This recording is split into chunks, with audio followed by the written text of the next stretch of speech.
माला, एक हफ्ते से तुम्हारा फोन नहीं लग रहा है। हम तो बस ये देखने आए थे कि सब कुछ ठीक तो है ना। गंगा के इस सवाल पर माला उसे बुरी तरह झाड़ते हुए बोली, हाँ, फोन लगेगा भी नहीं। तुम्हारा नंबर मैंने हमेशा के लिए ब्लॉक कर दिया है। अब से तुम्हारा और मेरा कोई रिश्ता नहीं। और इससे पहले कि मैं शोर मचा के यहाँ पर गांव के लोगों को इकट्ठा कर लूं, निकल जाओ यहाँ से। हमसे कैसे बात कर रही हो माला? तुम्हें तो पता है हम कल तुम्हारे घर पर अपने माँ बाबा के साथ रिश्ते की बात करने आने वाले थे, और तुम रिश्ता खत्म करने की बात कर रही? हमसे कोई मिस्टेक हुई है क्या? गलती तो तब होगी जब तुम कुछ करोगे, लेकिन तुम तो निठल्ले बनकर गांव में पूरे दिन बस बाइक पर बैठकर आवारागर्दी करते रहते हो। आखिर कब तक अपने बाप से मिली खैरात और माँ के पल्लू से बंधे रहोगे? वैसे तो गंगा माला के लिए अपनी जान भी दांव पर लगा सकता था, लेकिन अपने बूढ़े माँ बाप को अकेले छोड़ जाना उसे कतई मंजूर नहीं था। इसलिए उसने भी माला से साफ साफ कह दिया, माला, इस बारे में हम तुमसे पहले भी बात कर चुके हैं। कान खोलकर सुन लो, किसी भी हालत में हम अपने माँ बाबा को अकेले छोड़कर शहर में बसने के बारे में हम सोच भी नहीं सकते। ठीक है, वैसे भी मेरे बाबा ने मेरी शादी जमींदार अनूप ठाकुर के बड़े बेटे रुद्र से तय कर दी है, जो अपनी करोड़ों की प्रॉपर्टी छोड़कर सिर्फ मेरी खुशी के लिए सीधे दिल्ली में सेटल होने को तैयार है। ये लो मेरी शादी का कार्ड, मुफ्त का खाना ठूसने आ जाना। माला, तुम हमारे साथ ऐसा कैसे कर सकती हो? उस 1.5 पसली के लिए हमारे जैसे गबरू जवान को रिजेक्ट कर रही हो? उफ, गंगा, सच में तुम्हारा कुछ नहीं हो सकता। ये कहकर माला ने गुस्से में गंगा के मुंह पर दरवाजा बंद कर दिया। रिजेक्शन। गंगा ने अपनी जिंदगी में पहली बार इस फीलिंग का सामना किया था, इसलिए उसके केस में बचपन की दोस्त से मिला ये रिजेक्शन कुछ ज्यादा ही दर्दनाक था। क्योंकि गंगा उत्तराखंड के पास एक सुंदर गांव में अपने पेरेंट्स के साथ रहता था। उसके पिता गांव के पंच सभा में थे और फल सब्जी के बड़े सप्लायर थे। गंगा बेहद आराम और लग्जरी की जिंदगी जीता था, और ना तो वो पिता के काम में साथ देता था, ना ही कोई और काम करता था। 10वीं क्लास के बाद गंगा ने पढ़ाई छोड़ दी थी और दिन भर बाइक में गांव से गांव भटकता रहता था। हमेशा हंसमुख और दूसरों की मदद करने वाला गंगा आज दुखी और चुप था। घर पर आने के बावजूद उसमें इतनी हिम्मत नहीं थी कि अपने मन की बात किसी को बता सके। घर के बरामदे में अपने आंसुओं को पोंछकर गंगा ने एक गहरी सांस ली और खुद से बोला, अभी भी ज्यादा कुछ नहीं बिगड़ा है। हम आज माँ बाबा के साथ जाकर माला के घर वालों से बात करते हैं। शादी होते ही वो भी सब समझ जाएगी। अभी वो सोच ही रहा था कि तभी उसकी माँ उसके पास आकर उससे बोली, गंगा, मैंने तेरा बोरिया बिस्तर बांध दिया है, तू आज ही इस घर से निकल जा बस। क्या बोल रही है माँ? हमें तो माला के घर उसका हाथ मांगने जाना था आज, और तूने फिर से ड्रामा शुरू कर दिया। अरे क्या हो गया है तुझे अचानक? सरपंच की मासूम छोरी माला के साथ की गई दरिंदगी को तू ड्रामा कहता है, बेशरम? दरिंदगी? लेकिन हम तो बस उससे मिलने गए थे बाबूजी। आपको तो पता है कि हम दिलो जान से उससे शादी करना चाहते हैं। तो क्या उस छोरी ने अपने कपड़े खुद फाड़ लिए? अपने चेहरे पर चोट के निशान खुद बना लिए उसने? इससे पहले कि सरपंच हमारा हुक्का पानी बंद करे, तू बस निकल जा यहाँ से।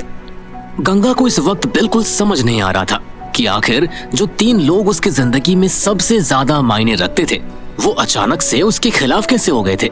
उसने अपनी माँ की तरफ उम्मीद से देखते हुए पूछा, माँ, तुझे भी लगता है कि हमने तेरे गंगा ने किसी लड़की के साथ ऐसा कोई गिरा हुआ काम किया होगा, वो भी उस माला के साथ जिससे हम बचपन से प्यार करते हैं? गांव के सभी पंचों के सामने माला ने गवाही दी है। चोरी के सामान की लिस्ट सरपंच को दी है और तेरे कमरे से चोरी किए हुए जेवर मिले हैं। ऐसे में मैं क्या सोचती हूँ, उससे क्या फर्क पड़ता है? तेरा जुर्म सबके सामने है गंगा। माला गुस्से में आकर कुछ गलत कर बैठी है माँ। तू चिंता मत कर, मैं खुद उसे समझाने जाऊंगा। गलती तो मेरी है जो मैं अब तक तेरे जैसे नकारा को पाल रहा था। आज सिर्फ इस साहबजादे की वजह से पूरा गांव मेरे मुंह पर थूक रहा है। इसे पालने से अच्छा तो मैं उम्र भर बे औलाद ही रहता। निकल यहाँ से, इससे पहले मैं गुस्से में कुछ कर बैठूं, उससे पहले हमेशा हमेशा के लिए मेरी नजरों से दूर हो जा। अपने माँ और बाबा की ये बात सुनकर गंगा हताश हो गया। और बिना कोई शब्द बोले अपना सामान लेकर वो घर से निकल गया। गंगा जब घर से बाहर निकला तब आधा गांव घर के बाहर जमावड़ा लगाए हुए खड़ा था। सारे लोग उसे देखकर ठहाके लगा रहे थे, उसका मजाक बना रहे थे और माला भी मंद मंद मुस्कुरा रही थी। गंगा की नजरें शर्म से नीचे हो गई और वो सबसे मुंह छिपाता हुआ गांव की सड़क पर पहाड़ियों के पार चला गया। रास्ते में चलते हुए वो मन ही मन बड़बड़ा रहा था। हमारे अपनों ने ही हमारी लुटिया क्यों डुबा दी भगवान। हम तो शादी से पहले माला के साथ ऐसा वैसा कुछ करने का सोच भी नहीं सकते थे। उसने हमारे ऊपर ये झूठे इल्जाम क्यों लगाए। गंगा अभी ये सोच ही रहा था कि अचानक तेज हवा चलने लगी, जिससे आसपास के पेड़ पौधों के साथ मंदिरों के घंटे भी जोर जोर से हिलने लग गए। कमाल है, इस मौसम को भी आज ही खराब होना था। ये अचानक आंधी कैसे आने लगी। लेकिन तभी वो तेज चलती हुई हवा एक तूफान में बदल गई और आसपास की सभी चीजें तेजी से उड़ने लगी और उस हवा की वजह से गंगा को भी खड़े रहने में परेशानी होने लगी। ये कैसी आवाज है। तभी पहाड़ की दूसरी तरफ से एक हेलीकॉप्टर गंगा के सामने आया। वो हैरत से आंखें फाड़ फाड़ के उसे देखकर डरता हुआ पीछे हटने लगा। तभी अचानक एक धूल उड़ाता हुआ हेलीकॉप्टर हवा को पूरी तरह चीरते हुए गंगा के बिल्कुल सामने आकर लैंड हुआ, जिसमें से काला सूट पहने हाथ में राइफल लिए हुए 3-4 मस्कुलर बॉडीगार्ड्स गंगा के सामने आ खड़े हुए।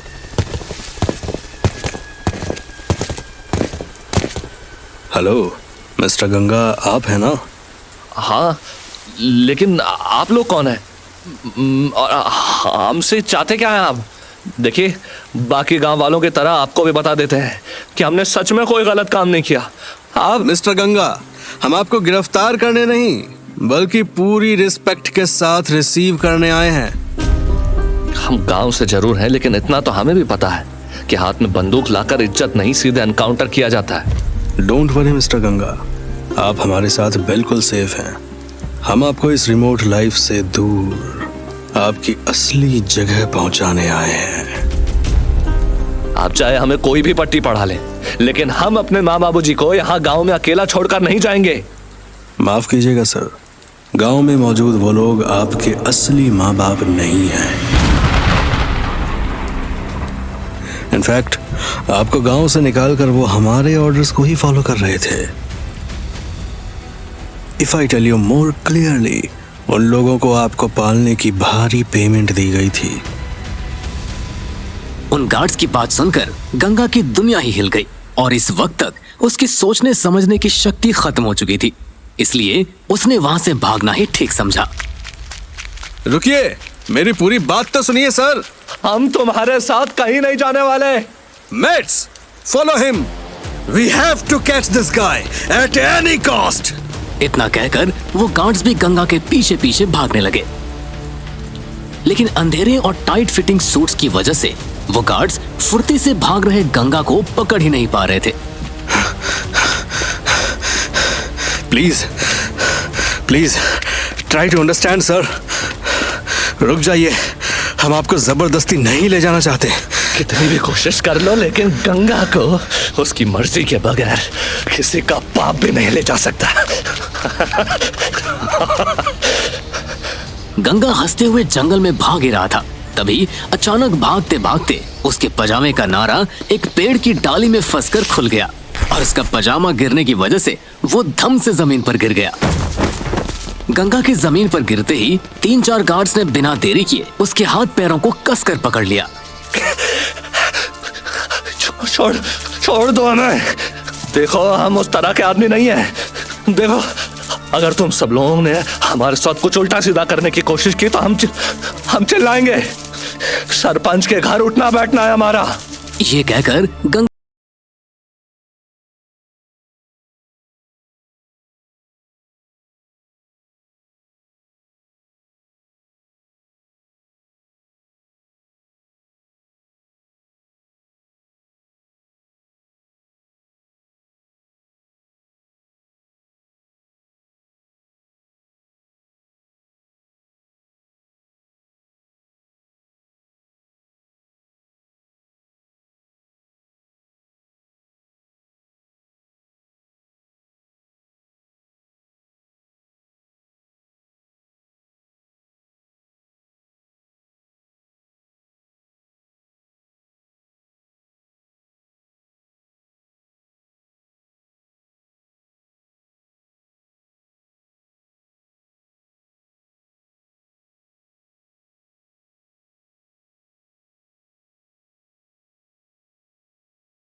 सॉरी सर, आपको टाइमली रिपोर्ट करने के लिए आपको बेहोश करना जरूरी था।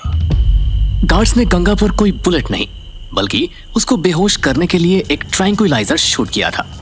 गंगा को बेहोश करने के बाद उन सूट पहने हुए गार्ड्स ने बेहोश पड़े गंगा को हेलीकॉप्टर में बड़ी मुश्किल से बैठा दिया।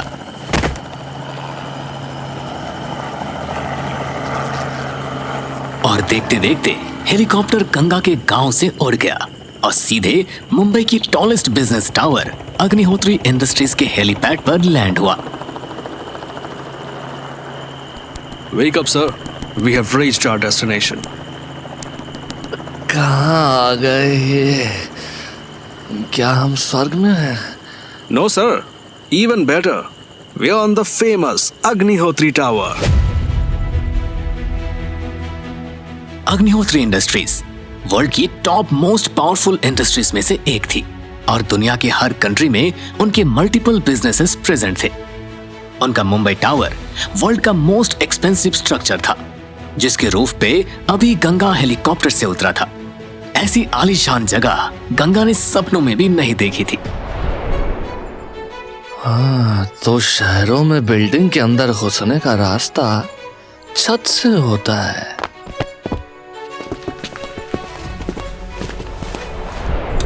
हेलीकॉप्टर से उतरने के बाद वो गार्ड्स गंगा को एक सुपर फास्ट लिफ्ट से एक फ्लोर पर ले गए।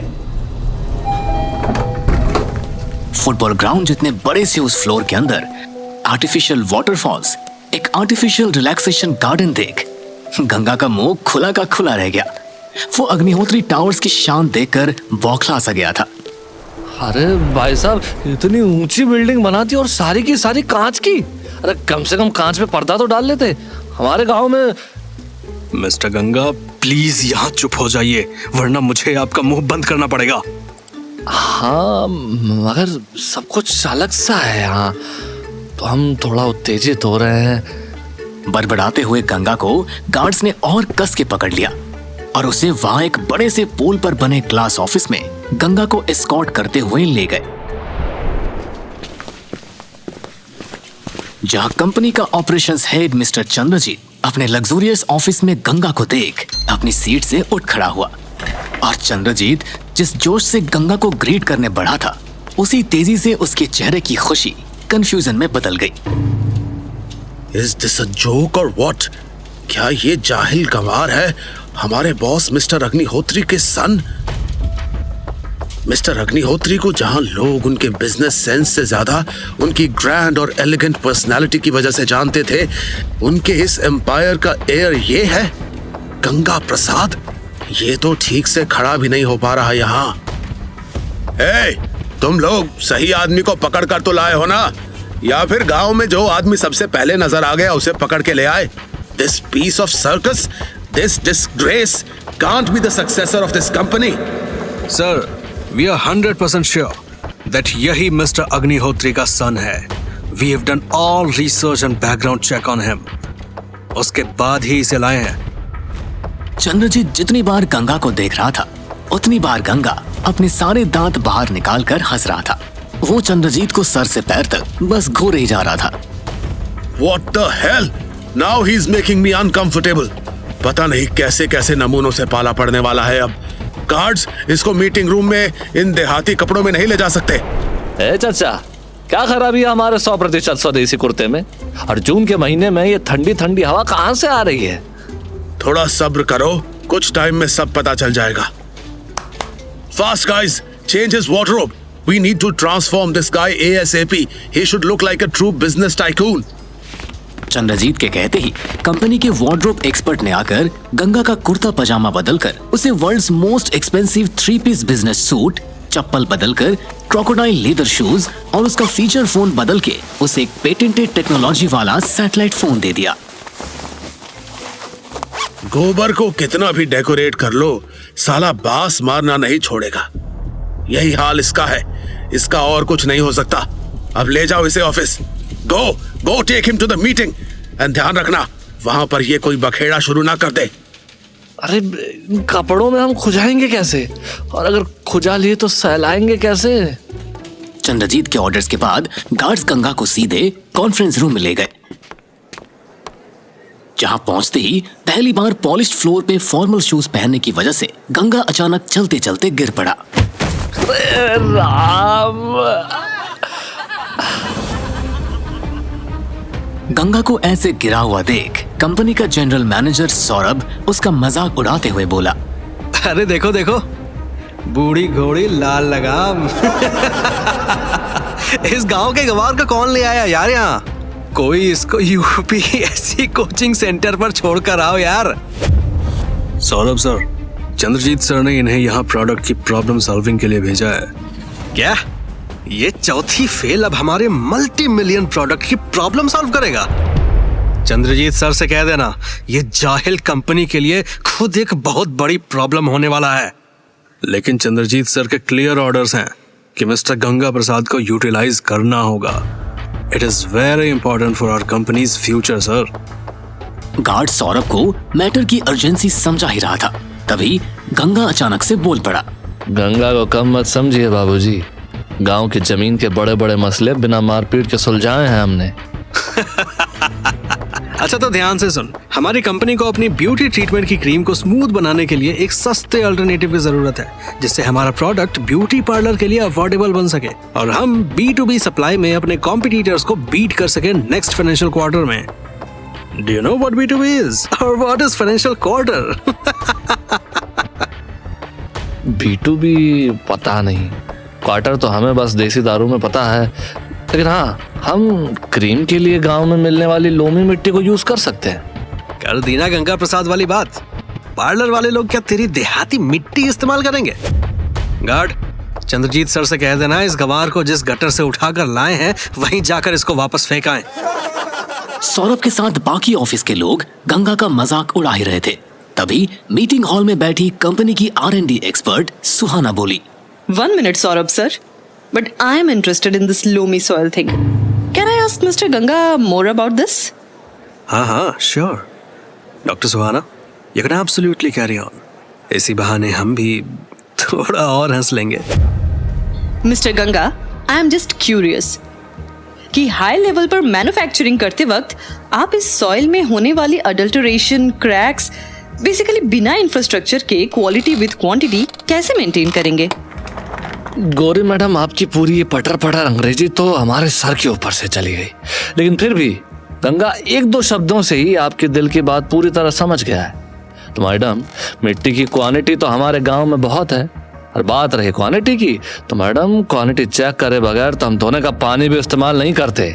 So pathetic. I'm gonna puke over this. Yes, Mr. Ganga. Exactly that I want to know.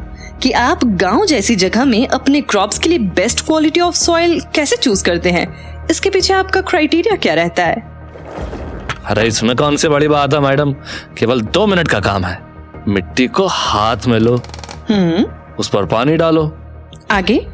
अगर पानी डालने के बाद हाथ में रह गई तो साधारण, और अगर बह गई तो अपनी लोमी मिट्टी। क्या मजाक है ये? पिछले 15 मिनट से ये आदमी कुछ भी बके जा रहा है। हमारी शक्ल पे सी लिखा है क्या? गार्ड्स, फेंको इसे किसी तबेले पर जहां ये अपने जैसों के बीच रह सके। सौरभ के ऑर्डर पर गार्ड्स गंगा को वहां से ले ही जा रहे थे, तभी डॉक्टर सुहाना उसे रोकते हुए बोली, Excuse me, Saurabh sir. But Mr. Ganga is right. We can use this loamy soil in our product. This will make our formula more natural. And उस region में Mr. अग्निहोत्री के हजारों एकर्स की लैंड है. And for quality control, this is the most cost-effective solution for us. Great job, Mr. Ganga.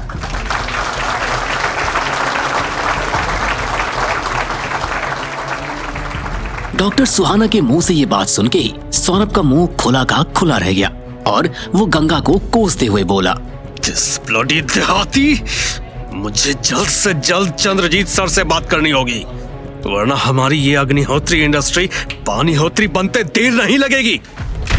Ganga के दिए solution के बाद सब लोग बारी बारी से आकर उसको बधाई दे ही रहे थे। तभी डॉक्टर सुहाना भी गंगा से हाथ मिलाते हुए बोले, I am looking forward to work with a grounded man like you, Mr. Ganga. हमेशा फालतू में बोलने वाला गंगा डॉक्टर सुहाना के हाथों को छूते ही एकदम ठंडा पड़ गया और आगे एक शब्द भी नहीं बोल पाया। वाह, ये तो सच में स्वर्ग है। और डॉक्टर सुहाना यहाँ की अप्सरा। गंगा ये सब सोच ही रहा था, तभी उसके पास एक गार्ड भागता हुआ आया और उससे बोला, सर अगर यहाँ आपका काम कंप्लीट हो गया हो तो आप मेरे साथ अग्निहोत्री विला पर चलिए। मुझे आपको बाकी फैमिली मेंबर्स के साथ भी इंट्रोड्यूस कराना है। काले सूट, ऐसे भी खड़े खड़े कहीं मेरा गुर्दे बाहर ना आ जाए। सर अगर आप बुरा ना माने तो आपसे एक बात पूछूं? हाँ भाई, तेरी कमी बाकी थी। पूछ पूछ, बैठा ले अपने खुजली, वरना खामा का पीठ पीछे गाली देगा। सर जब आप बेहोशी की हालत में थे तब भी आप कुछ गुर्दे की बात कर रहे थे। आखिर ये गुर्दा होता क्या है? ये आपकी कोई लोकल डिश तो नहीं? गार्ड की बात सुनकर पहले गंगा थोड़ा मुस्कुराया, फिर सौरभ की तरफ तिरछी नजर से देखते हुए बोला, तुमको गुर्दे का मतलब जानना है ना, तो सौरभ बाबू की तरफ देख। गुर्दा वही है जो हम अभी इनका उड़ा चुके हैं। क्यों, समझ गए ना बबुआ? जी सर। एक तरफ गंगा जिंदगी में पहली बार अपने दम पर मिली जीत को सेलिब्रेट कर रहा था, वहीं दूसरी तरफ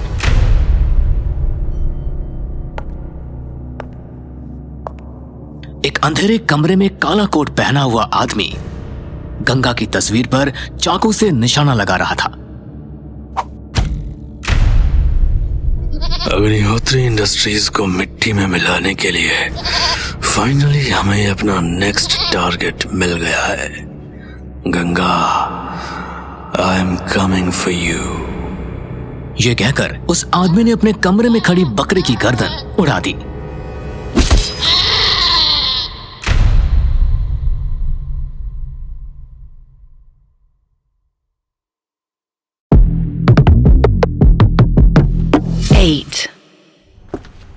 गंगा गार्ड के साथ ऑफिस के हॉल से अग्निहोत्री विला के लिए निकल ही रहा था, तभी गार्ड उसे अचानक रोकते हुए बोला, सर बाहर जाने का रास्ता यहाँ पर ऊपर से नहीं बल्कि नीचे से है। गार्ड की ये बात सुनकर गंगा मुंह टेढ़ा करते हुए बोला, बड़े लोगों की बड़ी बड़ी बातें, अंदर बाहर के लिए एक ही रास्ता नहीं बना सकते थे?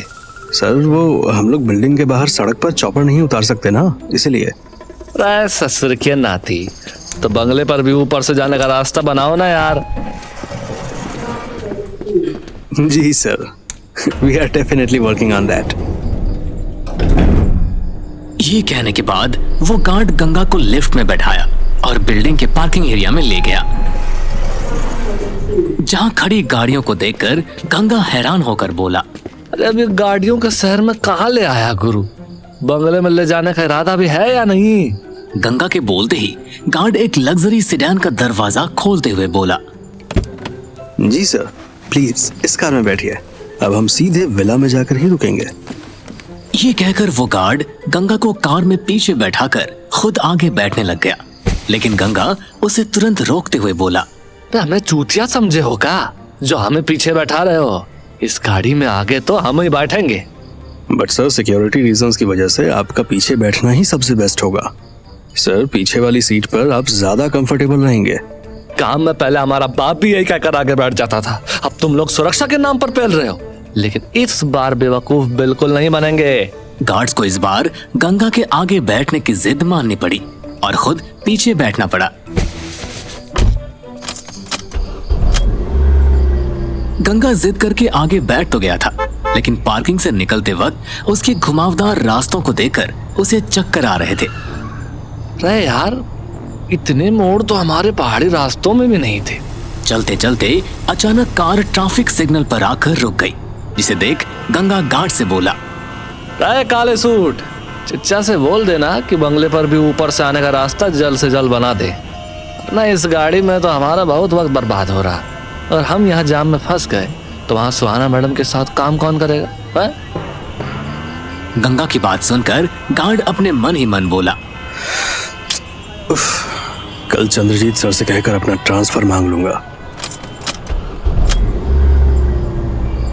ट्रैफिक खुलने के बाद कार जब अग्निहोत्री मैंशन पहुंची तो अग्निहोत्री इंडस्ट्रीज के ओनर विवेकानंद अग्निहोत्री घर के बाहर बाकी फैमिली मेंबर्स के साथ कुर्ते में खड़े होकर खुद गंगा का इंतजार कर रहे थे। गंगा के कार से बाहर निकलते ही वो गंगा को गले लगाते हुए बोले, welcome my son, welcome. Finally you came. मैं कब से तुमसे मिलने को तरस रहा था। लेकिन गंगा उन्हें पीछे हटाते हुए बोला, अरे पीछे हट बुढ़े, अमीर आदमी देखे नहीं कि चिपकना शुरू। अरे हम यहाँ पर खाली अपने बाबूजी से मिलने आए हैं, किसी यार गैर नौकर से नहीं। गंगा की ये हरकत देखकर सभी हैरान थे, क्योंकि इस तरह पीछे हटाना तो दूर, आज तक किसी ने भी मिस्टर अग्निहोत्री की इजाजत के बगैर उन्हें छूने की हिम्मत भी नहीं की थी। लेकिन तभी गंगा के साथ आया हुआ गार्ड उसे समझाते हुए बोला, सर, ये क्या किया आपने? ये हमारे बॉस और आपके पिता मिस्टर अग्निहोत्री हैं। गार्ड की बात सुनते ही गंगा के होश उड़ गए और वो सीधे मिस्टर अग्निहोत्री के पैरों में गिरकर माफी मांगते हुए बोला, अरे हमें माफ कर दीजिए बाबूजी, आप सूट बूट पहने नहीं खड़े थे ना, इसलिए हमने आपको कोई और समझ लिया।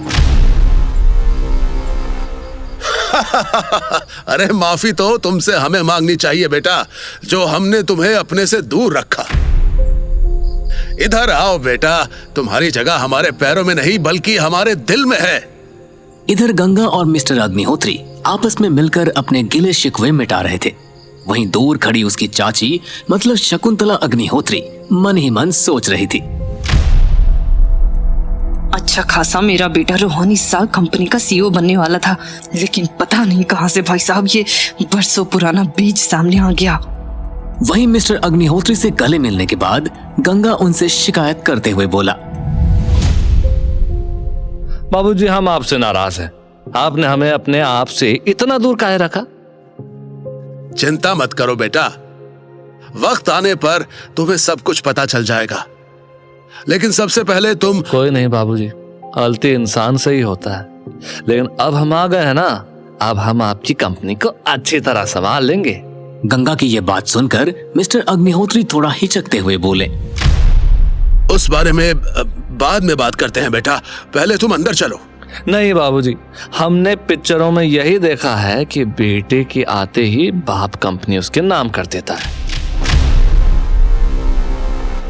गंगा की जिद पर मिस्टर अग्निहोत्री उसके सिर पर हाथ रखकर उसे समझाते हुए बोले, गंगा माय सन, ये सब बातें होती रहेंगी, पहले अंदर आकर अपनी नई फैमिली से तो मिल लो। ये कहकर मिस्टर अग्निहोत्री गंगा को अपने बंगले के अंदर ले गए। बंगले में लगे इटालियन मार्बल्स, शीशों के चमकते फ्लोर, मॉडर्न सीलिंग लाइट्स को देखकर गंगा की आंखें फटी की फटी रह गई। वो बंगले में पैर रखते वक्त बस एक ही बात सोच रहा था कि कहीं उसके छूने से फर्श गंदा ना हो जाए। बंगले में आने के बाद मिस्टर अग्निहोत्री ने गंगा को फैमिली से इंट्रोड्यूस कराना शुरू किया।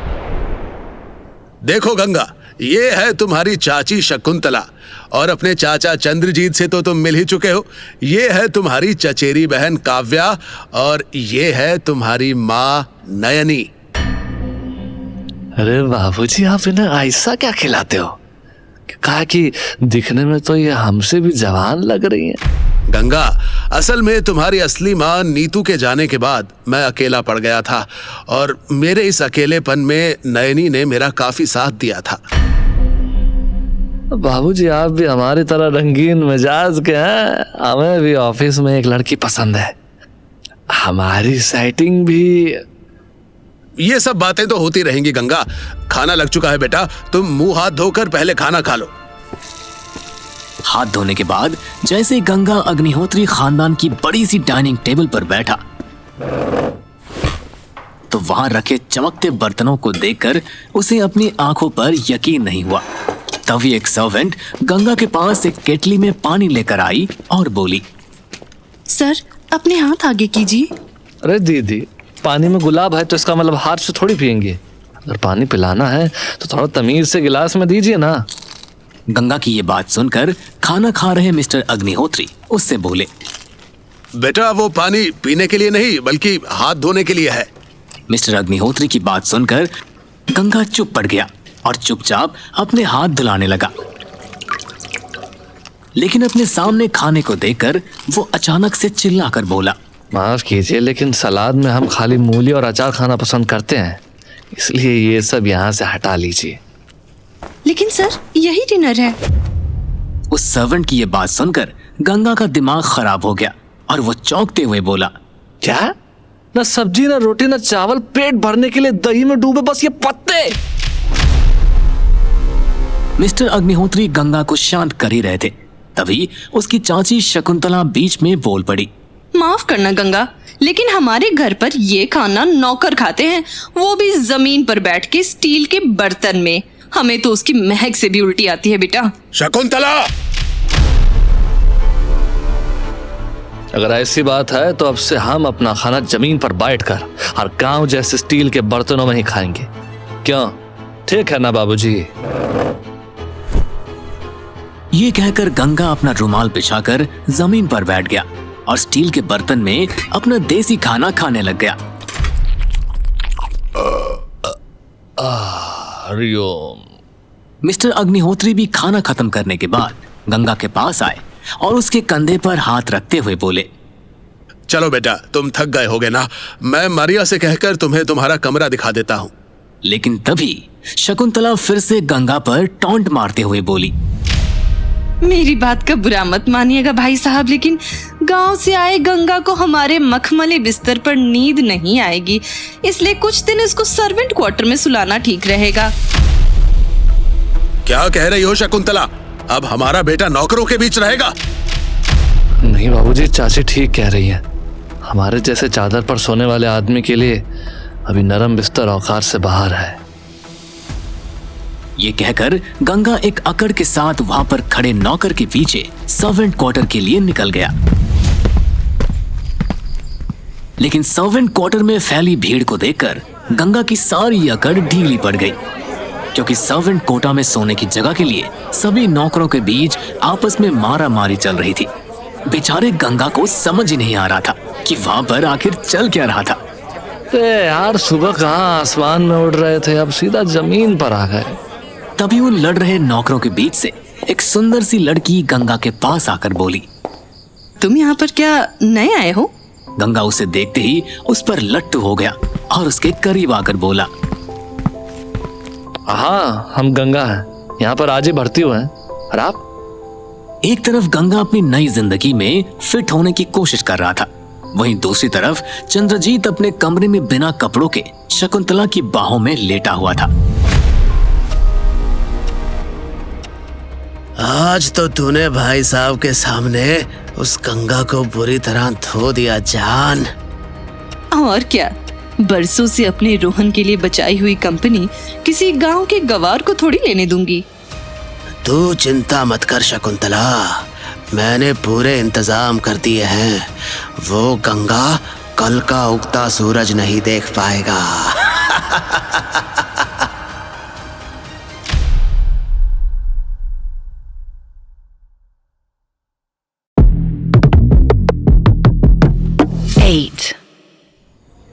हेलो, मेरा नाम राधा है और तुम यहाँ पर क्या नए आए हो?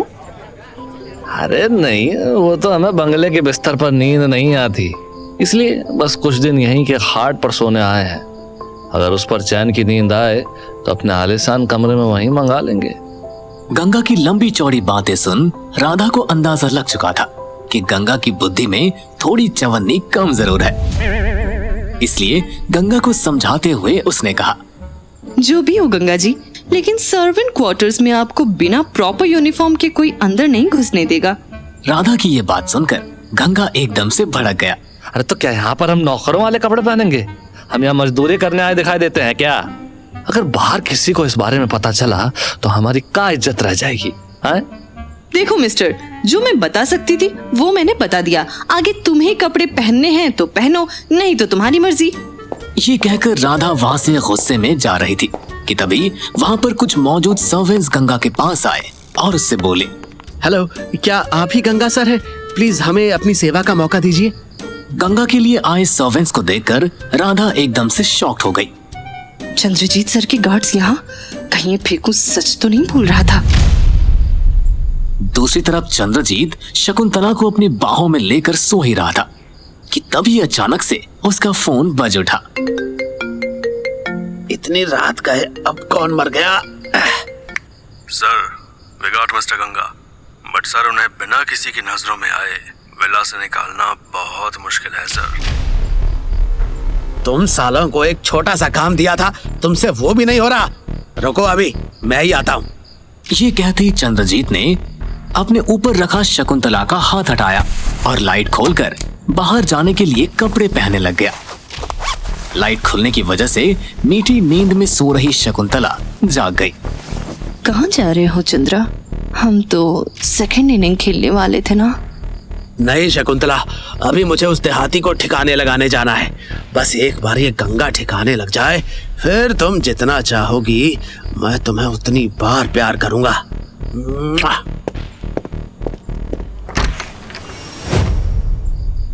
चंद्रजीत ये कहकर सीधे सर्वेंट क्वार्टर की तरफ निकल गया, लेकिन जैसे ही वो वहां पर पहुंचा उसने देखा कि गंगा और उसके भेजे हुए गार्ड्स में एक बहस चल रही थी।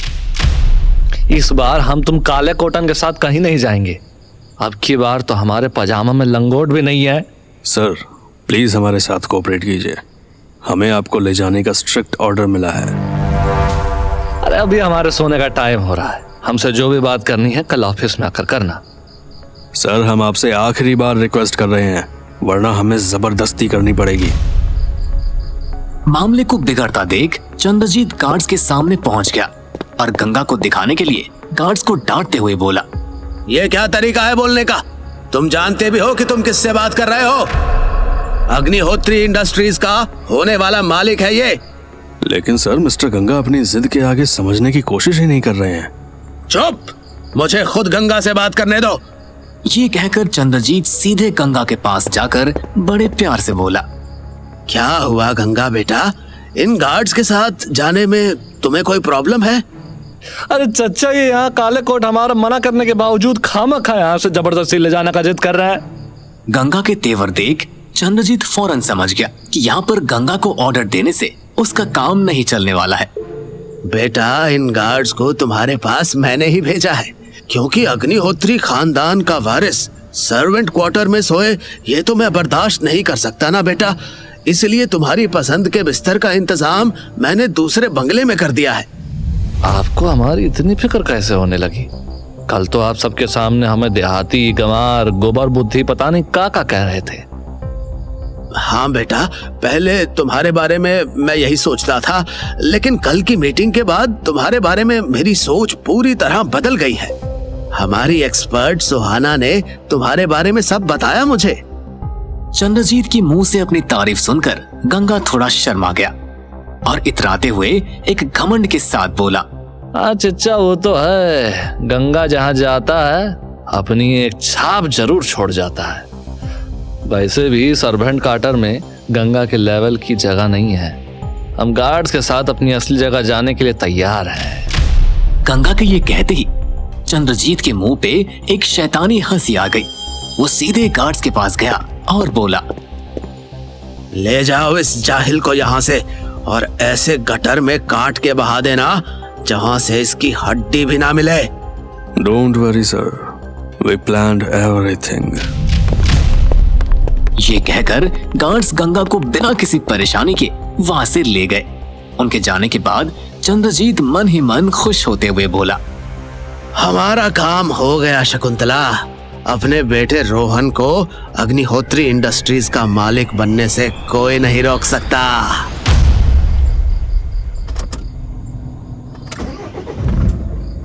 दूसरी तरफ गार्ड्स के साथ कार में बैठते ही गंगा उनसे बोला, ओए काले कोट, जैसे छोड़ने जा रहे हो वैसे ही सुबह सुबह लेने भी आ जाना।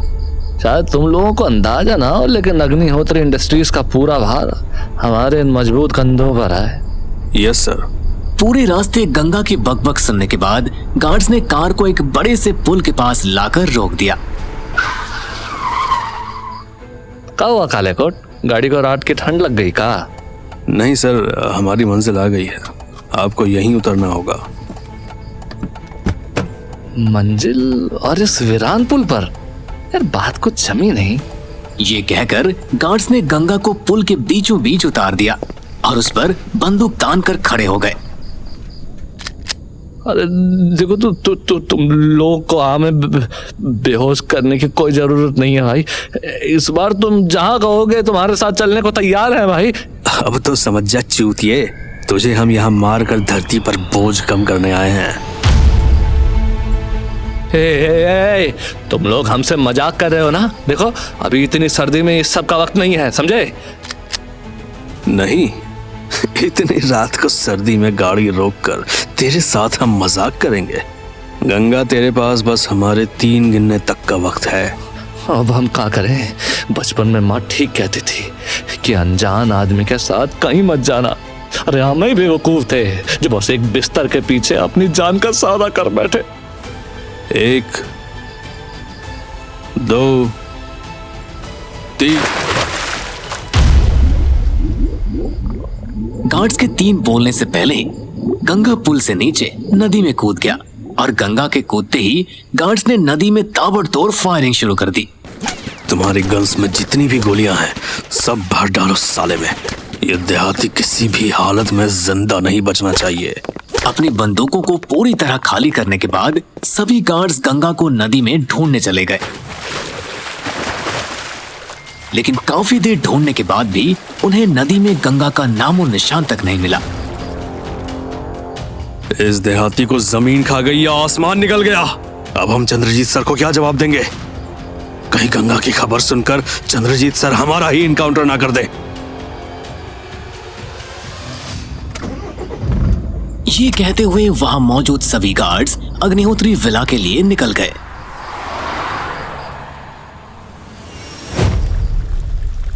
वहीं दूसरी तरफ गंगा नदी के दूसरे किनारे पर बेहोश पड़ा हुआ था।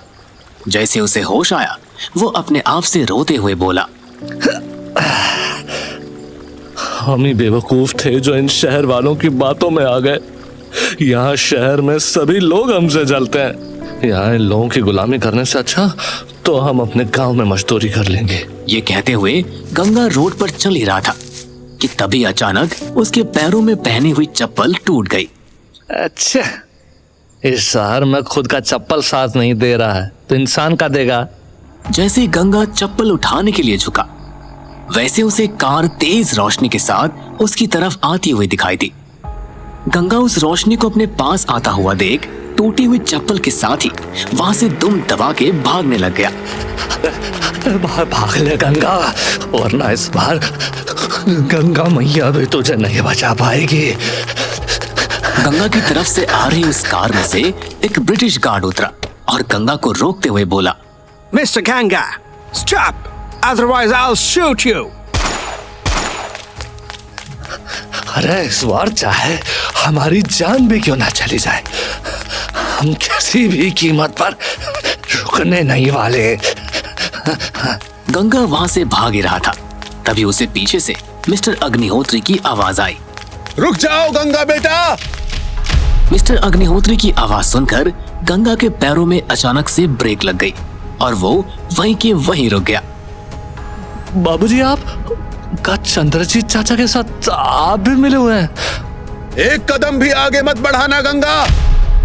हमें नहीं चाहिए आपकी कंपनी और बंगला, बस हमें सही सलामत हमारे गांव जाने दीजिए।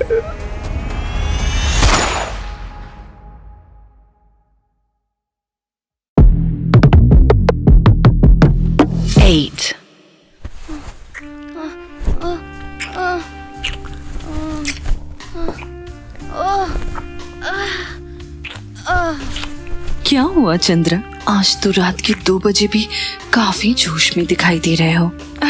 हाँ शकुंतला, अब तो बस अपने बेटे रोहन के राज तिलक की तैयारी करो, क्योंकि उस गंगा नाम के कांटे को अपने रास्ते से मैंने हमेशा हमेशा के लिए हटा दिया है। चंद्रजीत अपनी पत्नी शकुंतला के साथ दूसरा राउंड खेल ही रहा था, तभी अचानक उसके फोन की घंटी बजी। इतनी रात गए किसका फोन है? जिसको उठाते ही चंद्रजीत खुश होते हुए बोला, मैं तुम लोगों के फोन का इंतजार कर रहा था। बताओ तुम लोगों को इनाम में क्या चाहिए, रशियन या अमेरिकन? सर वो actually there was a problem. Guards की पूरी बात सुनते ही एकदम से चंद्रजीत के चेहरे का रंग उड़ गया और वो गार्ड्स पे चिल्लाते हुए बोला, तुम सब बेवकूफ मिलकर एक 2 कौड़ी के देहाती गंवार को नहीं संभाल पाए। अगर वो वापस आ गया ना तो मैं तो मरूंगा ही, लेकिन तुम लोगों को भी जिंदा नहीं छोड़ूंगा। ये कहकर चंद्रजीत ने गुस्से में फोन काट दिया। वहीं दूसरी तरफ मिस्टर अग्निहोत्री का पर्सनल गार्ड स्मिथ गंगा पर बंदूक तान कर खड़ा था, लेकिन जैसे मिस्टर अग्निहोत्री उसके सामने आए तो वो रोते हुए उनसे बोला, कहा बाबूजी आप भी, अगर आपको हमें मारना ही था तो फिर हमें गांव से यहाँ पर काहे बुलाए? हम तो वहां गांव में अपनी छोटी सी दुनिया में खुश थे। गंगा को रोते देख मिस्टर अग्निहोत्री उसके पास आए और स्मिथ को इशारा करते हुए बोले, कूल डाउन स्मिथ और just wait in the car. मुझे अपने बेटे से अकेले में बात करनी है। मिस्टर अग्निहोत्री की आवाज सुनते ही स्मिथ बिना सवाल किए गाड़ी में जाकर बैठ गया। स्मिथ के जाने के बाद मिस्टर अग्निहोत्री गंगा के आंसू पोंछते हुए उससे बोले, तुम्हें क्या लगता है गंगा, चंद्रजीत तुम्हारी जान के पीछे पड़ा है? इसके बारे में मुझे पता नहीं था। अपने पिता की ये बात सुनकर गंगा एकदम हक्का बक्का रह गया। क्या आपने सब कुछ पता होने के बावजूद हमें किसी लावारिस की तरह मरने के लिए छोड़ दिया? अब हम यहाँ 1 सेकंड नहीं रुकने वाले हैं, हम जा रहे हैं अपने गांव। ये कहकर गंगा वहां से जाने लगा, लेकिन तभी अग्निहोत्री उसे रोकते हुए बोले, अगर तुम चंद्रजीत के इस छोटे से हमले से डर गए तो तुम जा सकते हो गंगा, क्योंकि फिर तुम मेरे किसी काम के नहीं। मिस्टर अग्निहोत्री के ये बोलते ही गंगा अचानक से रुक गया और पीछे मुड़कर उसने पूछा, छोटे से हमले का क्या मतलब है बाबूजी? कहाँ हमारी लुटिया और कोई भी डुबाना चाहता है? यस गंगा माय बॉय, जो भी मेरे बनाए गए एम्पायर अग्निहोत्री इंडस्ट्रीज का दुश्मन है, अग्निहोत्री इंडस्ट्रीज के वारिस होने के नाते वो तुम्हारा भी दुश्मन है गंगा। तो फिर आप यहाँ काहे लाए हमको इस मौत के कुएं में? पहले तो हमें 22-23 साल के लिए किसी नाजायज की तरह छोड़ दिया और वापस बुलाकर हमें इन हैवानों के आगे मरने के लिए छोड़ दिया। आपको हमसे प्यार नहीं है क्या? मैं प्यार से ज्यादा भरोसे को प्रायोरिटी देता हूं गंगा। तुम्हें क्या लगता है कि इन 20 सालों में मैंने तुम्हें ऐसे ही छोड़ दिया था? चाहे तुम्हारा 10वीं में फेल होना हो या गर्लफ्रेंड से ब्रेकअप, मुझे हर चीज की खबर है गंगा। का? आप इतने सालों से हम पर नजर रख रहे थे और बाबूजी अगर भरोसे की बात थी तो आपने हमारे जैसे गंवार की जगह फटाफट अंग्रेजी बोलने वाले अपने घर के लोगों को क्यों नहीं चुन लिया? इसमें भी मेरी ही गलती है बेटा। पूरी जिंदगी पैसों, ऐश और आराम के बीच अपनी मिट्टी से दूर रहकर सब के सब जहरीले हो चुके हैं बेटा। मैं कहना तो नहीं चाहता, लेकिन इस वक्त अपने परिवार से ज्यादा भरोसा मुझे मेरे दुश्मन चौटाला पर है। इसीलिए इस वक्त मैं सिर्फ और सिर्फ अपनी जड़ों से जुड़े बेटे यानी कि तुम पर भरोसा कर सकता हूं गंगा। तो आखिर आप हमसे चाहते कहाँ हैं बाबूजी? कि हम सबके सामने चूतिया बनकर अपनी जान हथेली पर लेकर घूमते रहे? नहीं गंगा, मैं चाहता हूं कि तुम अपने सभी परिवार वालों को खुद की तरह निर्मल कर साफ दिल का बना दो। मिस्टर अग्निहोत्री की इस बात को सुनकर गंगा जोर जोर से हंसते हुए उनसे बोला, मजाक मजाक अच्छा करते हैं बाबूजी। जो परिवार हमारी औकात किसी गली के कुत्ते से भी कम समझता हो वो हमारी बात मानेंगे। अगर ऐसा है तो मैं तुम्हें पूरी छूट देता हूं। परिवार वालों के साथ तुम्हें जैसा रिएक्ट करना है तुम करना। मैं तुम्हें एक शब्द भी नहीं बोलूंगा। कल से तुम होगे अग्निहोत्री एम्पायर के नए मालिक। अपने पिता की ये बात सुनकर गंगा तुरंत जोश और गर्व से भर गया। अगर ऐसा है तो हम इस सब के लिए तैयार हैं बाबूजी। अब कल सुबह से आप एक नया गंगा देखेंगे। गंगा की ये बात सुनकर मिस्टर अग्निहोत्री खुश होकर अपनी बुलेट प्रूफ कार में बैठकर वहां से चले गए। उनको जाता देख गंगा अपने मन ही मन बोला, अरे यार बाबूजी तो चले गए, लेकिन अब हम बंगले पर कैसे पहुंचेंगे? अरे हमारे लिए तो कोई इंतजाम करके जाते बाबूजी। अगले दिन वैसे तो अग्निहोत्री विला में एकदम शांति का माहौल था, लेकिन जैसे ही धोती कुर्ता पहने हुए गंगा ने विला में एंट्री ली, वैसे ही पूरा बंगले में मानो एक खलबली मच गई। चाहे नौकर हो या फैमिली मेंबर्स, सबके सब गंगा के नए अंदाज को देखकर हैरान थे। चंद्रजीत को जैसे गंगा के आने का पता चला तो वो अपने रूम में जाकर अंदर से कुंडी लगा के डर के मारे छुप गया। गंगा बंगले में घुसते ही डाइनिंग टेबल पर पैर पे पैर रख के बैठ गया। सब लोगों ने हमारे बगैर ही नाश्ता करना शुरू कर दिया। चलो कोई नहीं, धीरे धीरे आप सब लोगों को गंगा की आदत पड़ ही जाएगी। इसके बाद वहां पर खड़ी सर्वेंट को अपने पास बुलाकर उसने पूछा, हाँ मैडम जी, नाश्ते में क्या बना है? जी सर, आज ब्रेकफास्ट में ओट्स और कॉर्नफ्लेक्स है and for fibre there will be orange juice available. आपके लिए क्या लगाना है? क्या? ये रूखी सूखी चीजों को तुम नाश्ता कहते हो? अरे हटाओ ये सबको यहाँ से। सबके लिए गर्मा गर्म आलू का पराठा बना कर लाओ। गंगा की बात सुनकर टेबल पर बैठे सब लोग एकदम हक्के बक्के रह गए, लेकिन शकुंतला उसे ताना मारते हुए बोली, बेटा इतने कोलेस्ट्रॉल वाला खाना तो तुम देहाती लोग खा सकते हो, हम शहरी लोगों की ऐसी किस्मत कहाँ। अपने इस मटकी जैसे पेट के साथ कोलेस्ट्रॉल की बात ना ही करें तो अच्छा होगा चाची। और कोलेस्ट्रॉल से याद आया, हमारे प्यारे चाचा कहाँ हैं?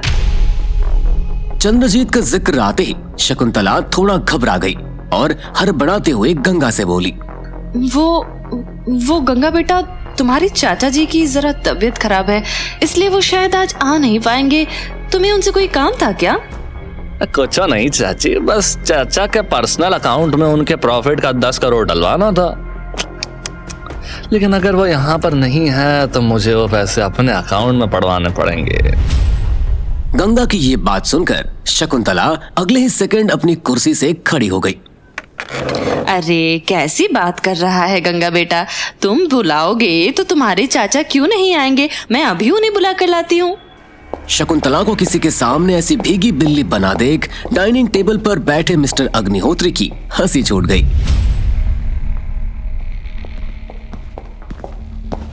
जैसे ही शकुंतला चंद्रजीत को गंगा के सामने लेकर आई तो गंगा को जिंदा बैठा देखकर उसके होश उड़ गए। उन्हें डाइनिंग टेबल पर बैठे गंगा के अंदर साक्षात यमराज नजर आ रहा था। उनकी हैरान शक्ल देखकर गंगा उनसे बोला, अरे चाचा जी, आप यूं ऐसी शक्ल बना रहे हैं जैसे आपने कोई भूत देख लिया हो। अरे ऐसा नहीं है बेटा, वो बीमारी में ना इनकी शक्ल ही कुछ ऐसी हो जाती है ना। गंगा इस वक्त चंद्रजीत को थोड़ा छेड़ना चाहता था, इसलिए उनकी आंखों में आंखें डालकर वो बोला, चाचा, कल आपने जिस जगह हमें भेजा था ना, वो जगह आलियान तो थी। वहां पर रात बिताने के बाद हमारी आंखें हमेशा हमेशा के लिए खुल गई हैं। गंगा की बात सुन के चंद्रजीत और भी ज्यादा घबरा गया और इशारों इशारों में गंगा से माफी मांगने लग गया।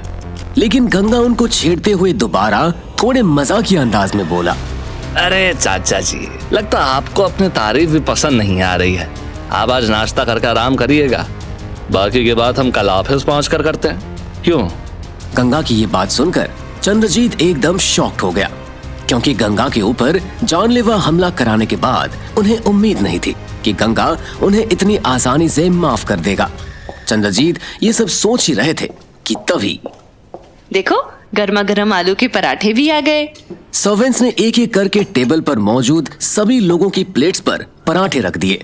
चंद्रजीत प्लेट में रखा पराठे का निवाला लेने ही वाला था कि तभी गंगा उन्हें टोकते हुए बोला, रुक जाओ चाचा, आपकी औकात कैसी हो गई मुझसे पहले खाना खाने की? जब तक आपसे कहा ना जाए तब तक खाने को छूने की सोचिएगा भी मत। आखिर इस चौथी भीड़ को अचानक हुआ क्या है? एक रात में इसके तेवर इतने कैसे बदल गए? इसके हाथ कोई अलादीन का चिराग लग गया है क्या? कल के आए भोले भाले गंगा का ये रूप देखकर टेबल पर मौजूद सभी लोग एकदम सन्न रह गए। किसी को उम्मीद नहीं थी कि पूरे घर में आके हुक्म चलाने वाले चंद्रजीत को भी कोई उनकी औकात याद दिला सकता था। आखिर ये गंगा करना क्या चाहता है? ना निकलने दे रहा है, ना उगलने दे रहा है।